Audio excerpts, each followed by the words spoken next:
Bible. Ilabas po yung inyong mga Bible. May mga Bible na ba kayo? This is the Lord's Day. And dapat ready yung sword natin. And yung mga ibang kapatid natin ay wala pa. So hindi natin alam kung sila ay na-traffic or baka mamayang hapon. Ayan. Okay? Alam naman natin na ang NLEX nag-start yan sa hapon. Ang umaatin lang ng morning si darling ko. Kaya sila, dalawa lang sila, tatlo, apat, hanggang lumipat. Yung umaga, madami. Di ba? Yung hapon, umunti.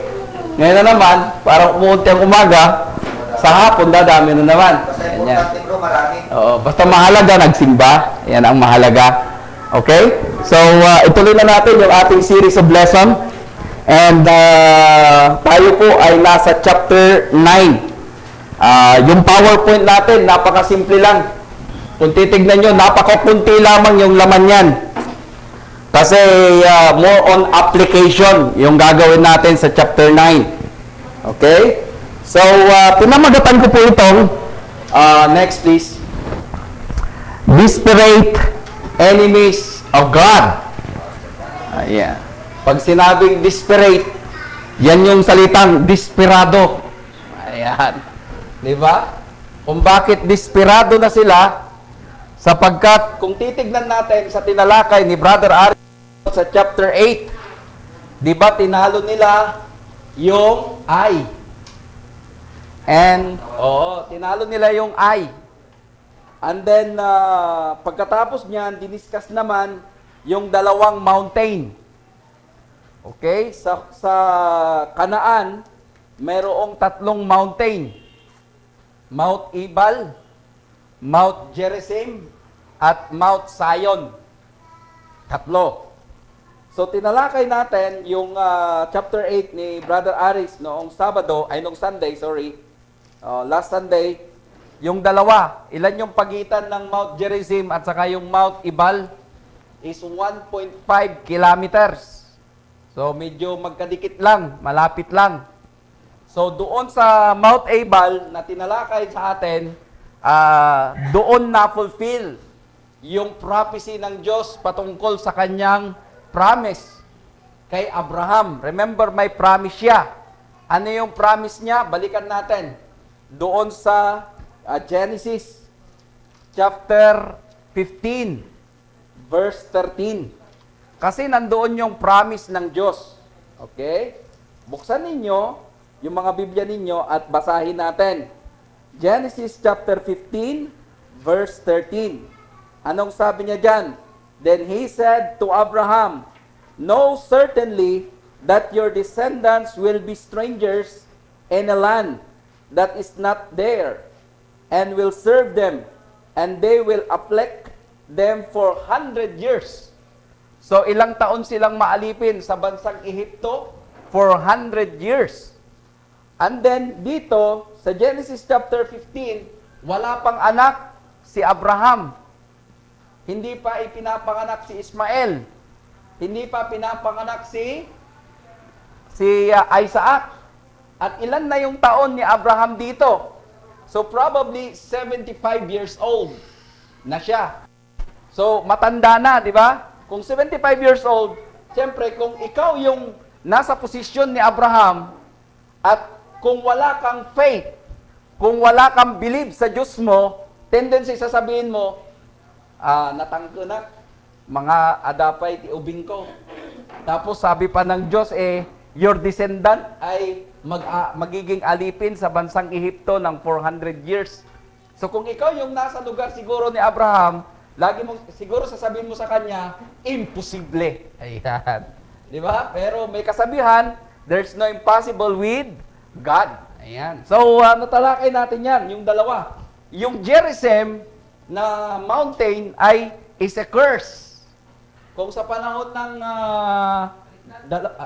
Gerizim, Hindi, yung Gerizim is cursing. Pero yung Mount Ebal o yung Zion, kasi yung Mount Ebal kasi doon na establish yung pinakita sa atin, yung pagtayo doon sa pag-aalay nila doon sa Mount Ebal. Pero yung dalawang mountain kasi is a Mount of Moriah or Zion and Gerizim. Sabi ko kanina, tatlo. Kaya doon sa Mount Jerusalem or yung Zion is a blessing. Pero doon sa isa is about cursing. Kaya dito sa chapter 9, mga kapatid, makikita na natin dito na desperado na ang mga kaaway ng Diyos. Next please, tingnan natin. Una, na dinestroy ng mga army ng Diyos ay ito, Jericho. Di ba? Nahirapan ba sila sa Jericho? Hindi. Kasi ang ginawa nila, umikot lang. Di ba? Once a day, tapos pagdating doon sa 7th day, 7 times nilang inikot. Yun lang ang ginawa nila. Pagdating sa Ai, mas nahirapan sila sa Ai. Bakit? Ilan yung na-destroyed sa kanila? Di ba? Marami? 35 or 34 yung namatay doon. Pero, dumating ang time na tinalo ulit sila kasi nga tinalakay ni Brother Aris yung hammer. Di ba? Yung pagtalo doon sa Ai. Nagpahabol yung mga unang sundalo ng Diyos tapos pagkahabol naroon pala sa likod ng Ai at sila naman yung sumakop.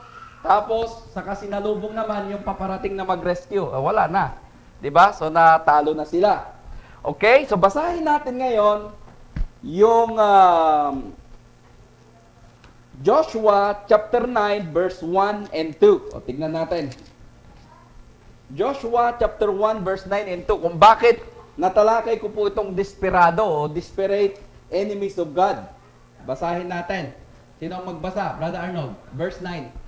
Ay, chapter 9, verse 1 and 2. Ang mga tagumpay ng Israel ay nabalitaan ng lahat ng mga hari sa bayan ng Diyos sa kabuluhan at kapatagan sa bayan ng dagat ni Mediterranean hanggang sa Libanon. Sa tulong Dilaga, ang mga haring ito ng mga Itiyo, ng mga Amorsiyo, ng Kananiyo, ng mga Perisiyo, ng mga Hita at ng mga Jebusiyo ay nagsama-sama upang lusubin si Joshua at ang mga bayan ng Israel. Ayun. So, pansinin nyo, daging bantog ang bansang Israel. Bakit? Kasi tinalo nila yung Jericho, tapos tinalo nila yung Ai. So, sino nga ba naman ang hindi matatakot? Di ba? Kaya ngayon, tingnan po ninyo, yung kalaban ng bansang Israel dito, kalahi din nila. Kalahi din nila. Okay? Ipoprove natin na kalahi nila. Pulakan natin yung Genesis. Gusto ko magbalik tayo sa Genesis. Sa Genesis chapter 10, verse 15, 16, hanggang verse 17. Okay? O, sinong magbasa? Genesis chapter 10, verse 15 hanggang verse 17. Canaan was the father of Sidon, Mm. his firstborn. The Hittites, Jebusites, Ammonites, Girgasites, Hivites, Archites, Sinites, Arvadites, Zemarites, and Hamathites. Later, the Canaanite land scattered, and the borders of Canaan reached from Sidon towards Gerar as far of Gaza, and then towards Sodom, Gomorrah, Adama, and Zebui. Okay na bro. Hanggang 17 lang. Ayan. Pero okay yan, hanggang 19. Kasi nandyan yung salitang Canaanites. Ang tanong, sino si Kanaan? Sino si Kanaan? Na nakakita sa tatay o lolo niya na hubot-hubad dahil sa kalasingan. Sino? Sino? Sinuwa yung lolo niya. Pero, sinong anak si Kanaan? Tatlo yun, di ba? Sino yung una? Si Shem, si Ham, at saka si Japet. Saan sa tatlo? Si Ham. Ayan. Si Ham. Di ba? Yung Israel, saan galing lahi? Saan galing lahi yung Israelites? Sa tatlo. Si Shem. Samyon. Samyon? Ayan. Si Shem. Di ba tatlo yon? Japet, Ham, at saka si Shem. Yung mga Israelites nanggaling sa Shem na lineage. Yun namang itong Kanaan, itong mga Jebusites, Canaanites, Hivites, Canaanites, nanggaling kay Ham. Ang tanong, kadugo ba nila? Yes. Pero hindi sila yung pinili. Okay? Ang pinili, yung lahi ni Shem. Kaya dito mga kapatid, kaya natalakay natin yung salitang desperado kasi, number 1, ito yung point natin dito. Next please. Nagkaroon ng tinatawag na the allied. Alam niyo ba yung ibig sabihin ng allied nang galing sa salitang alliance? O magkakampi. Lahat sila nagkampi-kampi dahil sa takot. O, di ba? Ang Pilipinas. Anong allied niya? China. Ngayon, US. Di ba? Darating araw, baka Russia. Di ba? Ang alliance ng China, Russia, at saka North Korea. Di ba? Yun ang magkaka-alliance. Kaya nga, anong tawag sa kanila? May term na pagkatawag sa kanila. Communist. Ayan, komunista sila. So, makita nyo, yung baril nila ay ganon, AK-47. Yung sa atin ay M16. Ayan, ito yun, M16. Di ba? Kaya pagka kinalawag, di na pumuputok. Di ba? Kaya, doon sa 7 na ito, na magkakasama, merong isa na humiwalay. Di ba? Dahil sa kanilang sobrang pagkatakot, hindi natin to kaya Kaya nagkaroon sila ng alliance for the sake na matalo nila ang bansang Israel kasi kung ang Jericho nga walang nagawa kahit nga ang laki ng wall nila Diba? Sa kaisipan ng mga Amorites, mga Jebusites, Canaanites, hindi kaya yan ng Israelites ang Jericho kasi yung wall ay 12 meters. Taas. Paano nila matatalo yan? Ang kapal pa. Di ba? Pero natalo nila So, ano yung spiritual na lesson nito sa atin? Tanong ko sa inyo. Ano ang spiritual lesson dito sa atin? Tandaan natin na kapag ang mga anak ng Diyos ay nananalo sa laban, basa. James chapter 1 verse 12. Basa, Brother Arnold. Ikaw sumagot ng James 1 verse 12 Basa.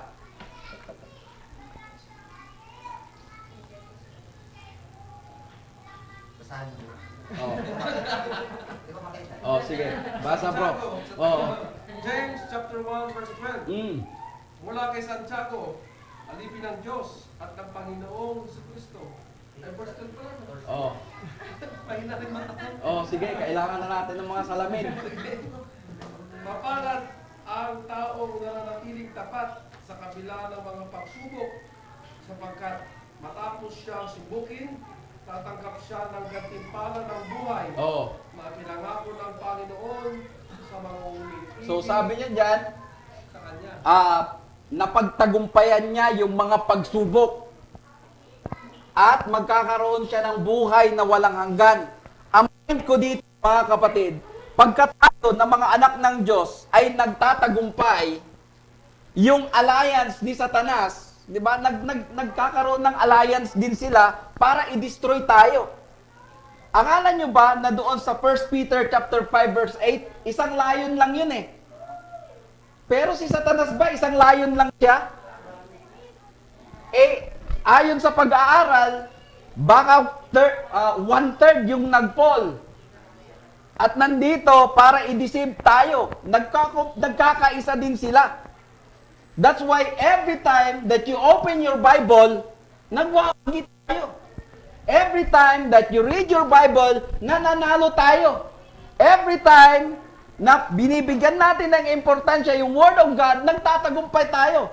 But when the time na hindi tayo nagbabasa at nakaklose ang Biblia natin, doon tayo natatalo. If you remember the time of Moses, di ba mayroon siyang rod? Di ba? Pagdating sa gera, anong nangyari? Itinaas ni Moises yung kanyang rod.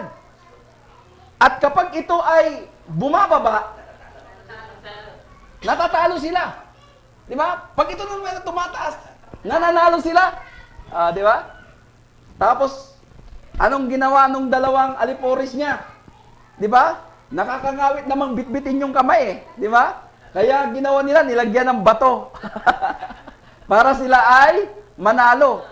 Isipin niyo po mga kapatid, tayo rin, kung ang salita ng Panginoon laging nakataas sa buhay natin, nagtatagumpay tayo. Pero kung ang Biblia natin ay laging nakatago, at ang Biblia natin ang nakikinabang yung mga alikabok, natatalo tayo. Bakit? Kasi ang ginagamit ni Satanas, basahin niyo yung Ephesians chapter 6, verse 11, the wills of the devil. Tignan niyo yun, the wills of the devil. Yung mga lalang, yung mga gawa, di ba? Ni Satanas. Alam mo kung ano yung mga gawa niya para i-destroy ka niya. Kaya kung hindi tayo aware, doon sa patibong niya, anong mangyayari? Tatalunin tayo. Bakit? Nag-work sila together eh. Kaya nga sa atin din, ang pagkasabi din sa atin is, encourage one another. Di ba? Magsama-sama tayo together. Di ba? Mag-encourage one another para maging malakas tayo. Pero kung isa sa atin dito mahina, sino ang tatargetin ni Satanas? Yung malakas ba? Di ba kung yung lion, ang ina-atake niya yung mahina? Kaya kung mahina ka, anong mangyayari sa'yo? Lalapain ka niya. At ang mahirap nun, pag nilapa ka niya, di ba, magiging kanya ka na. Kaya isipin natin dito mga kapatid, kung si Satanas, meron siyang alliance, tayo rin, sama-sama din tayo. Dahil sinabi ng ating Panginoon, nagtagumpay na tayo. Okay? That is the first. Pangalawa, simple lang po itong lesson na ito. I tell you.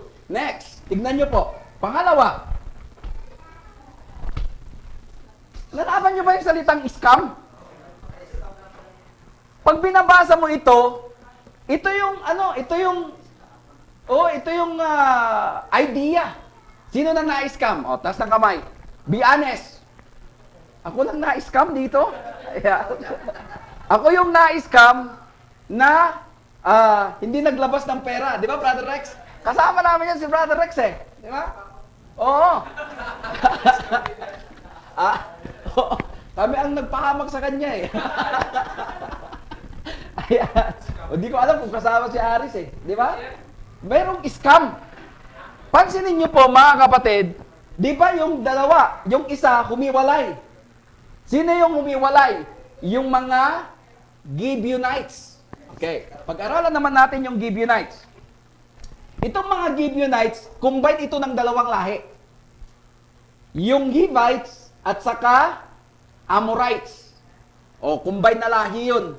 Doon nanggaling naman yung salitang Gibeonites. Okay? At ngayon, hindi sila nakipag-allied doon sa Hivites, Jebusites, maraming sites.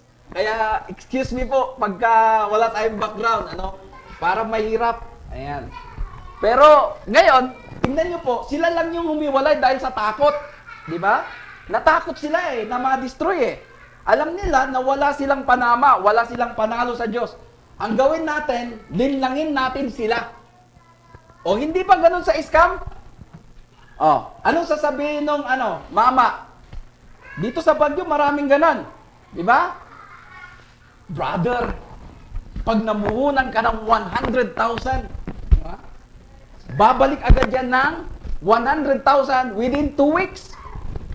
Di ba? Talaga naman. Ano ka, talagang, grabe, mabilis na kita ito. Ayan, mabilis na pera ito. Di ba? Tapos nagbigay ka. Excited ka eh. Within 2 weeks, nabawi mo nga. Kinakailangan, dublihin mo yan. Di ba? Dapat itudo mo na yan para mabilis ang kita. Di ba? Tinudo niya agad yung yung 100,000, dinagdag niya yung 100,000, 200,000, maging 400,000 yan. Di ba? May kotse pa. Di ba? Oo, marami pang mga pakulo at marami pang mga matatamis at mga mabubulaklak na mga salita. Di ba? At kapag mabubulaklak ang mga salita, talagang maamis ka eh. Talagang ano yung damdamin mo na ikaw ay sasali sa ganun. Magkaroon ka lang sa right, magkaroon ka lang sa left. 'Di ba? May 1.5 ka na. 'Di ba? Diba? Talagang talagang makikita mo mabilis ang pera ito eh. Kaya ikaw din, Kaya gagawa ka ng paraan para makasama doon sa grupo na iyon. Isipin niyo po, yung mga Gibeonites, ganito ang ginawa nila. Ganito yung strategy nila na ginawa sa bansang Israel. Tignan natin. Basahin natin yung verse 11 or verse 3. Joshua chapter 9 verse 3. Pabasa natin kay Franz. Pakibasa, Sister Franz. Joshua chapter 9 verse 3. Ibababa natin hanggang verse 12. Pero 2 verse lang, Franz. Tapos yung iba naman, ikot. Ikot-ikot para makabasa lahat. Basahin. Every 2 verse lang tapos ipasa naman sa iba.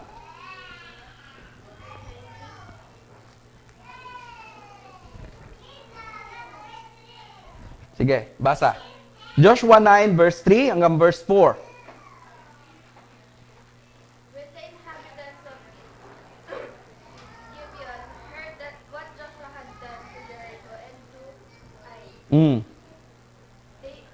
they on their part acted with cunning and went and made ready provisions and took worn out sacks Okay. on their assets and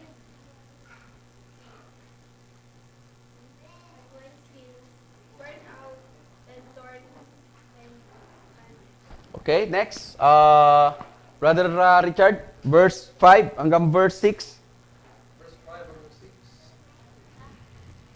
The men put word and patched sandals on the feet and wore old clothes. All the bread of their food supply was dry and moldy. Then they went to Joshua in the camp at Gilgal and said to him, and the men of Israel, we have come from a distant country. Make a treaty with us. Sige, brother.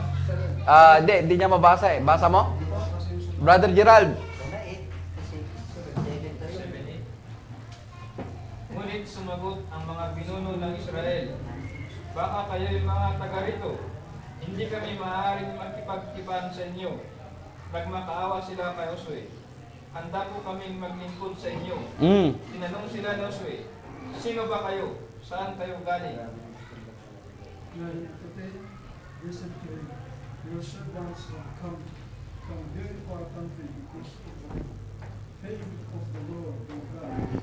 For we have heard the Lord before of him in all that he did in Egypt, in all that he did to the two kings of the Amorites who were beyond the Jordan, to Sihon, king of Heshbon, and to Og, king of Bashan, and who were at Astarot.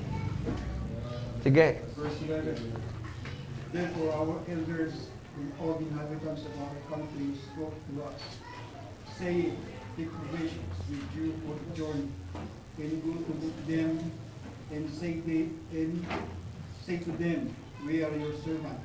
Now therefore make a covenant with us. This bread of ours we took not for our provision, from our houses in the days we departed to come you. Mm. But now, look, it is dry and moldy. Okay. 11. Penny? 13 na. 13. Verse 13. Last. And these wineskins which we filled were new and see, they are torn.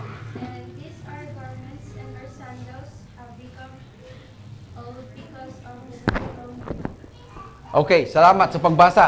So, pansinin niyo po yung Gibeonites. Di ba? Sila yung humiwalay. Sila yung bumukod. Okay? Kasi alam nila, wala silang panalo dito. Dahil sa kanilang takot, dahil sila ay nanginginig, na sila ay wasakin din, kasi kung titignan ninyo, balikan mo. Atras muna. Atras, please. Atras pa, isa. Sila yung next. Ayun, no? Di ba? From Jericho to Ai, sila yung isusunod. At alam nila na i-destroy sila. So ano yung ginawa nila? Di ba? Hindi sila nakipag-allied, balik. Hindi sila nakipag-allied, kundi gumawa sila ng tactics. Kaya nga scam. Dahil nandun yung salitang impostor. Di ba? Di ba sa scam? Hindi ba impostor yung nagsasabi na pag nag-join ka dito, yayaman ka? Kaya nga, isa sa bugyas, di ba, nagsara? I think you know that. O, di ba? Sa isang, na-close yung bangko dahil doon, na-scam sila, at millions, hundreds, millions yung nawala sa kanila. Isipin niyo po dito, mga kapatid, yung mga Gibeonites, ganun ang tactics na ginawa nila. Ang sabi nila, punta kayo sa mga Israelites. At ito dapat ang gawin natin para makipag-covenant sila sa atin. Di ba? Ano yung tactics na ginawa nila? Next list, na inutos ng kanilang mga hari. O ang kanilang hari. Makipag-covenant po kayo sa amin. Kasi kitaan nyo, tisa kami. Nadayo pa, EJ. Napanan me.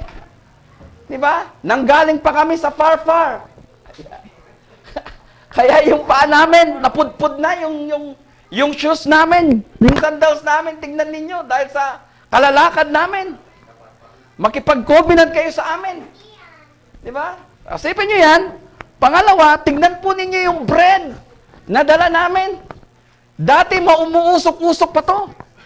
Dati ay mainit-init pa to. Di ba? Parang pandesal na bagong bili. Ngayon, tingnan po ninyo, inamag na. Napanis na sa daan. O, kita niyo yan? Ba, talaga man, ha? O, ano pa? At ito po yung sulat na dala ng aming hari na pinamibigay sa inyo para makipag-covenant kayo sa amin. Di ba? Anong pagsabi nila? Tignan po ninyo yung mga damit namin. Di ba? Dati, Levi's. Ngayon, lives na. Di ba? Dati yung damit namin, makinis na makinis ito. Pero ngayon, tingnan nyo, mukha na kaming basura. Pansinin nyo yung ginagawa nila, tactics ha. At tingnan po ninyo, ito po yung mga coins namin. Di ba? Na lumang-luma na rin, kinakalawang na. Ayan. Ano pa ginawa nila? Di ba? Tuyong-tuyo na yung mga damit namin, pati yung lagayan ng alak, yung wineskin. Lumang-luma na, napunit na nga. Di ba? At ito pa, tignan niyo yung mga sakong dala namin. Tignan niyo yung mga damit namin. Di ba? Tignan niyo yung mga tahanan namin. O, marami silang mga excuses. O, di ba? Kaya ano ang ginawa ng bansang Israel? Nakipag-covenant sila.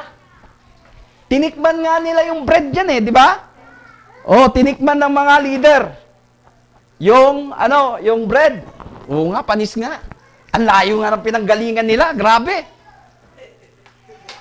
Ano ang problema nila? Ano kaya ang kasalanan nila ukol sa ginawa nila? Ano ang pinakaunang kasalanan nila na ginawa? Not once, but twice. If you remember, in Ai, anong ginawa nila sa Ai?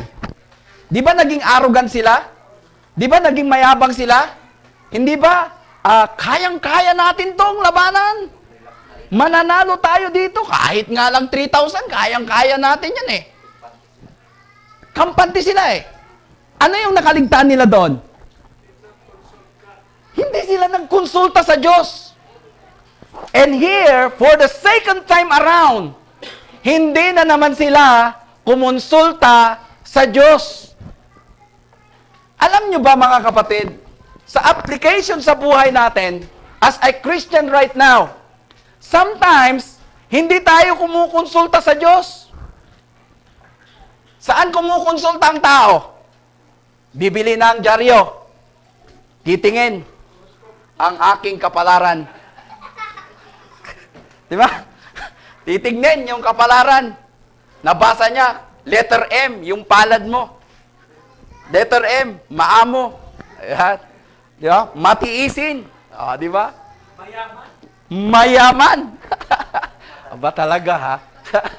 Di ba pupunta eh? Hindi lamang yun. Hindi pupunta sa dyaryo para kumonsulta. Pupunta ka pa Madam Auring at magbabayad ka pa. At nandyan ang bulang kristal. Di ba? Huhulaan. At ito ngayon ang iyong kapalaran. Sometimes, mga kapatid, it is easy for us to decide. Pero nakakalimutan nating kumonsulta muna sa Diyos. At madali na lang sa'yo na kumonsulta sa Diyos pag nandun ka na sa problema. Tama, mali. Minsan, magpapakonsulta ka sa doktor kung may sakit ka na. Di ba? Tama ba yan? Hindi ba ganon? Magpakonsulta ka ading. Angkopay kayat.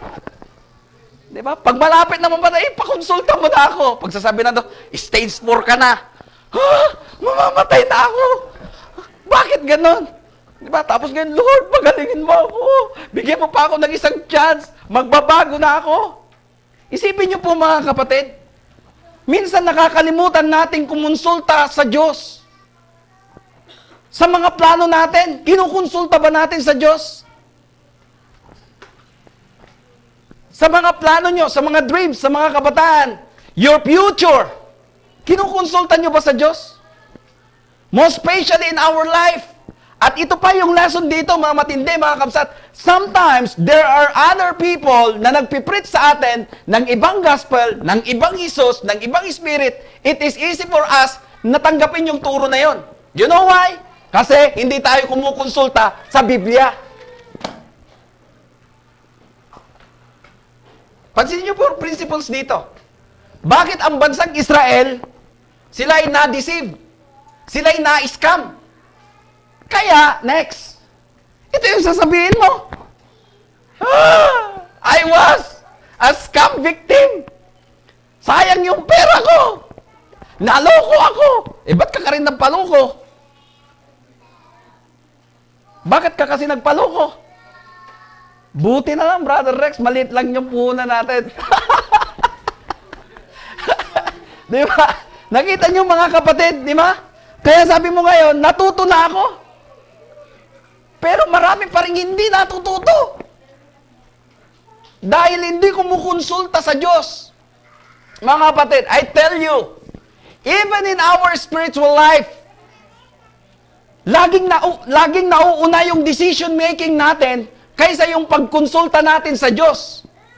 At dito, mga kapatid, sa bansang Israel, hindi sila kumonsulta sa Diyos. Ano nangyari sa kanila? Nagalit ang Diyos. Ganon din sa atin. Kaya laging sinasabi sa atin, ang Diyos laging numero 1 sa buhay natin. If you remember yung lesson ni Brother Aris, minsan pinaplano natin yung magagandang buhay natin, pinaplano natin yung kabaong natin dahil may Saint Peter. Di ba? Minsan marami tayong plano, pero hindi kasama ang Diyos sa plano natin. At hindi man lamang natin kinukonsulta sa Diyos yung mga plano natin. At dito rin sa bansang Israel, nabiktima sila. Tama, mali? Nabiktima ba sila? Nabiktima sila eh. Kaya tayo rin mga kapatid, this is a principles in the Bible. Do not be deceived. Pag may nagturo sa atin ng ibang katuruan, bukas dapat ang Biblia nyo. Para malaman ninyo kung tama yung tinuturo nila, ikonsulta natin sa Biblia. Minsan hindi eh. Kayang-kaya ko to. Di ba? Kayang-kaya ko tong debatihin to. 2 verse lang, bagsak na to. Ganun, di ba? Hindi. Akala mo lang 2 bersikulo, bagsak na eh. Marami din siyang bersikulo. If you remember Christ, nasusulat. Sabi ni Satanas, sabi ni Kristo, nasusulat din. Nasusulat. Sasabihin na naman niya, ay, nasusulat din. Nasusulat. Pagdating sa bersikulo, maraming alam na bersikulo si Satanas na pwede niyang gamitin sa atin. Kung kukunti alam natin sa Biblia ay, anong mangyayari sa atin? Kaya maraming mga tao, di ba? Ayaw kong pumunta sa impyerno, kapatid. Pero sa totoo, pupunta na siya sa impyerno. Bakit? Kasi, maraming mga tao, ang galing mag-preach ni brother. Talagang, nabagabag, talagang natouch ang puso ko. Amen, pastor. Yung inaminan niya, papunta na pala sa impyerno.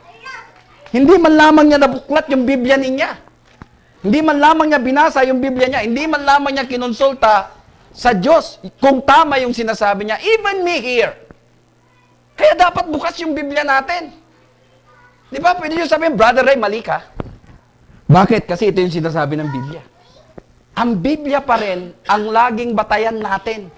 Ito pa rin dapat ang laging pinagkukonsultuhan natin every time that you have a problem. Di ba? Kasi kaya ang tao, pag may problema, saan pumupunta? Sister, brother, di ba? Friend, friendship, di ba? Kaibigan. Pero nakalimutan niya muna yung Diyos. Di ba? Dito mga kapatid, nakalimutan nila ang Diyos for the second time around. Kaya ano ang nangyari sa kanila? Next. It's too late. Di ba? It's too late na. Wala na. Huli na. Pwede mo pa bang ibalik yung pagkakamali mo? Never. Hindi mo na pwedeng ibalik. Kaya nga, doon lumalabas yung salitang nasa huli, ang pagsisisi. Pwede ba unahan mo naman yung pagsisisi? Puro ka sa huli. Pwede mo namang unahan yung pagsisisi. Kaya sinasabi natin dito, it's too late na. Hindi mo na pwedeng i-repair. Pag ikaw ay nagkamali, hindi mo na pwedeng, ay, sorry po. Di ba, parang nagsulat ka, nagkamali ka, pwede mong i-erase. Pero sa buhay natin na sa Christian, hindi mo pwedeng i-erase. Nakamarka na yun sa iyo. Di ba? Ikaw may erase. Ano pa mga kapatid? Next, third. Tingnan po natin. Mabilis lang naman po itong chapter 9 eh. Tingnan nyo po. Yung salitang consequence. Kung meron kang maling ginawa, may consequence. For example, sabihin mo, di ba? Halimbawa, si Brother Joel, gamitin ko kasi pulisya eh. Sir Joel, di ba? Grabe itong pagsubok ko, brother. Tulungan niyo po ako. Nakapatay po ako. Grabing pagsubok ito. Pumatay ka, tapos sabihin mo, laking pagsubok ito. Diba? Sabihin ko, bakit pa ako napilay? Diba? Lord, bakit pa ako napilay? Ba't pa ako nagkasaklay, Lord? Sabi ng Diyos sa akin eh, ba't ka kasi umakyat ng kay Mito? Hindi naman kinaunutusan umakyat ka ng kay Mito ah. Diba? Huwag mo nang gamitin naman yun. Grabe ka, buntis naman yan eh. Hindi naman ganun, di ba? Hindi ko nga ginamit yun eh. Dahil sasabihin ko eh. Tapos sasabihin mo, Lord. Hindi yun, mga kapatid. May mga bata dito. Di ba? May consequence. Kaya, next please. Tingnan nyo po. Every choice has a consequence. Kaya, balikan natin yung Deuteronomy. Tingnan nyo, balikan nga natin, ano ba ang instruction ng Diyos sa bansang Israel? Tingnan nyo ano ba instruction ng Diyos? Let's go to Deuteronomy chapter 7 verse 1 to 5. Pwede bang basahin sa Tagalog? Tagalog. Tagalog ba yan sa'yo? Yudilin? English? Tagalog? Deuteronomy 7. Tayo ka bro, tapos basahin mo. Si Brother Gerald, kasi Tagalog yun sa kanya. O, Tagalog din bro. Basa. Chapter 7, verse 1 to 5. Basahin natin yung instruction ng Diyos sa bansang Israel. Wala pa sila sa Kanaan, ha? Wala pa sila sa Kanaan. Wala pa sila sa Promised Land. Pero ano ang instruction ng Diyos sa kanila? Basa bro, lakasan mo. Verse 1. Pagdating ninyo sa lupaing ibibigay sa inyo ni Yahweh, at kapag nasakop na ninyo ang 7 bansang nauna sa inyo roon, Hiteo, Girgeseo, Amoreo, Cananeo, Periseo, Heveo, at Jebuseo. Doon naman, Giseo, Sio. Sa English naman, sight. Ayan. Tight. O, sige, tuloy mo bro. Mga bansang mas malakas at malaki kaysa inyo. Oh. Dipulin ninyo silang lahat. Huwag ninyo silang kaawaan. Oh. Huwag kayong makikipagkaisa sa kanila. Ayun. Huwag kayong pumayag na mapangasawa ng inyong mga anak ang mga anak nila. Pagkat tiyak na hihikayatin nila ang inyong mga anak upang tumalikod kay Yahweh at sumamba sa kanilang Diyos-Diyosan. Sige. Kapag nagkagayon, magagalit sa inyo si Yahweh at kayo'y kanyang lilipulin agad. Gibain ninyo ang kanilang mga altar, pagputol-putulin ang kanilang rebulto, ibagsak ang kanilang asera at sunugin ang mga imahen. Kayo ay bansang nakatalaga kay Yahweh. Hinirang niya kayo sa lahat ng bansa upang maging kanya. Pinili niya kayo at inibig hindi dahil sa dami, pagkat kayo pa nga ang pinakakaunti sa lahat. Pinili niya kayo dahil sa pag-ibig niya sa inyo. Hanggang verse 5 lang bro, ha? Ayan, hanggang verse 5 lang bro. Nakita nyo po yung instruction ng Diyos? Ano ang instruction ng Diyos sa bansang Israel dyan? Sabi niya, gibain ninyo lahat. Wala kayo dapat ititira. Di ba? Huwag kayong makipagkasundo sa kanila. Pero anong nangyari doon sa instruction ng Diyos? Pagdating sa chapter 9, na-disgrasya sila. Na-scam sila. Naloko sila. Na-deceive sila. Di ba? Kaya isipin niyo po, bakit ganun ang instruction ng Diyos? Bakit isasama pa po yung mga bata? Brother Joel, kaya sa isipin niyo po, bakit po pinasasama ng mga bata? Bakit pinapapatay ng Diyos yung mga lahi na iyan? Eh wala namang muwang yung mga bata eh. Di ba? Isipin niyo, may muwang ba yung mga bata? Wala. O pero bakit pinapupulbos din ng Diyos? Kasi yun ang magiging mortal enemy nila. Yun ang magiging consequence pagka hindi nila sinunod yung instruction ng Diyos. Tignan ninyo. Basahin natin ngayon yung consequence na sinabi ng Diyos sa kanila. Basahin natin. Let's go to Joshua. Joshua chapter 23 verse 12 to verse 13. Tignan nyo yung consequence na sabi ng Diyos. At tignan ninyo ngayon ang bansang Israel today. Okay? Tignan nyo ngayon ang bansang Israel today. Basahin natin. Joshua chapter 23. Verse 12 hanggang verse 13. Oh, sinong magbasa? Pakibasa, Brother Joel. 23, verse 12. Oh. Or else, if indeed you do go back and cling to the remnant of these nations, these that remain among you, and make marriages with them, and go into them, and they to you. Know for certain that the Lord your God will no longer drive out these nations from before you. But he shall be snares and traps to you, and scourges you, your sides, and thorns in your eyes, until you perish from this good land which the Lord your God has given you. What is the consequence of this happen sa buhay nila? Ano ang consequence na sinabi ng Diyos dyan, Brother Joel? Di ba sabi niya, sila ang magiging tinik ninyo.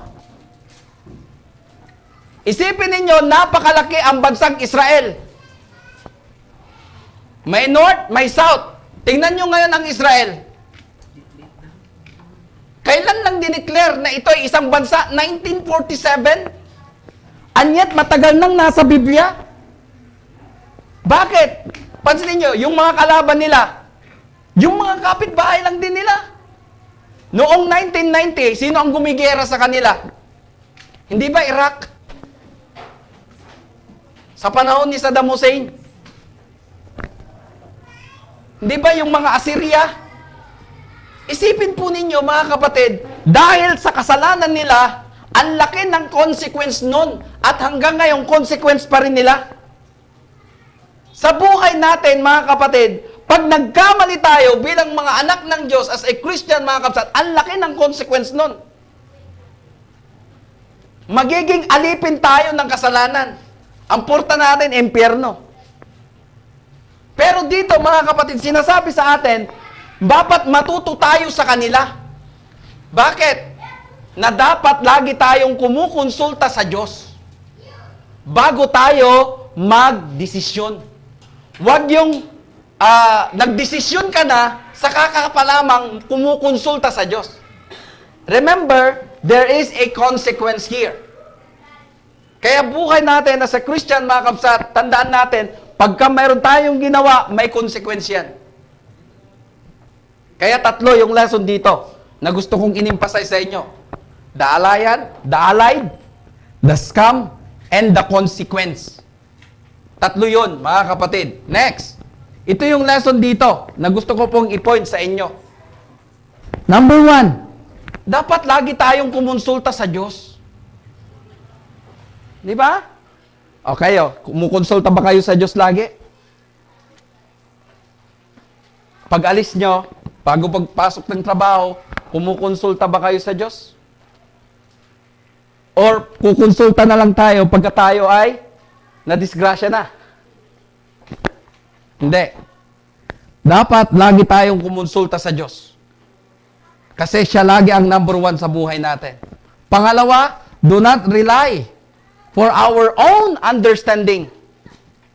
Huwag mong sabihin sa sarili mong kaya ko ito. Huwag mong sabihin sa sarili mong kayang-kaya ko ito.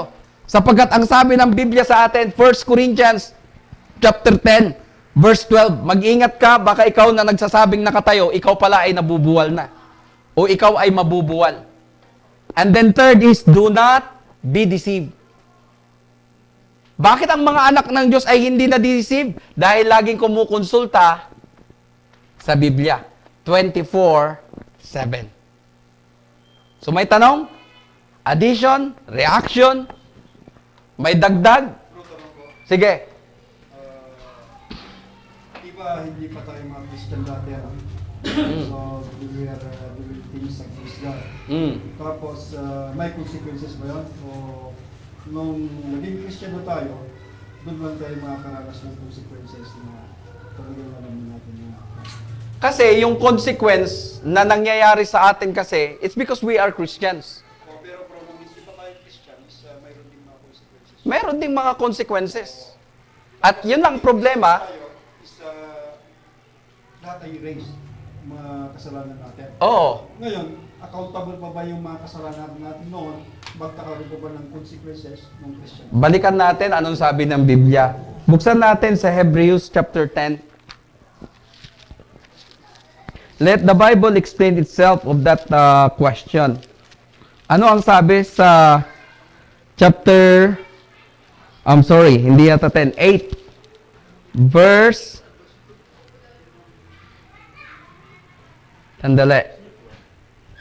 verse 12. Chapter 8, verse 12. Basa, Brother Ray.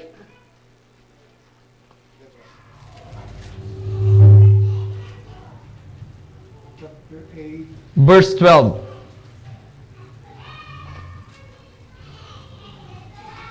sapagkat ipapatawad ko sa kabila ang kanilang mga kasalanan at lilibutin ko na ang kanilang kasamahan.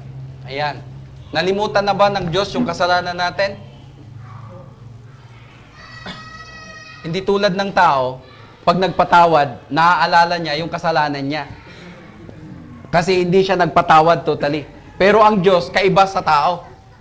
Pag nagkasala siya, totally wash out. I remember no more, sabi niya. Now, may consequence pa rin. Kahit mga anak tayo, nagkakasala tayo eh. But there is a consequence pa rin. Okay? Halimbawa, gumawa tayo ng bagay na hindi kalooban ng Diyos, may consequence pa rin yun. Pero kung hindi tayo Kristiyano, yun na yung sinasabi nilang karma. Malas. Nanggaling sa salitang Hindo. Pero wala yun sa Biblia. Ang meron sa Biblia, what you sow is what you reap. Kasi kahit hindi ka Kristiyano, may mga pagsubok ka rin eh. Oh. Pero yung kasalanan is yung spiritual seed is erased na. Ina-erase na. Dahil, Yung kwan na lang, yung consequences lang yung mga nagawa natin na Romans. yung mga deeds. oo. Romans 8:1 bro. Yun Mm. yung mga Yun naman bro, there is no condemnation Wala na. in. Christ. If you are in. Pero kung out ka, di ba? Kaya sabi doon sa Hebrews chapter 12 verse 2, Mm. tuon lang natin yung mata natin kay Kristo para hindi tayo magkaroon ng consequence. Oo. Ang magiging consequence nun, everlasting life. May bunga, di ba? Okay? Oh, Brother Aris, say something? Wala? So, happy Lord's Day sa ating lahat, mga kapatid. Wala ka ng kasalanan. You're forgiven.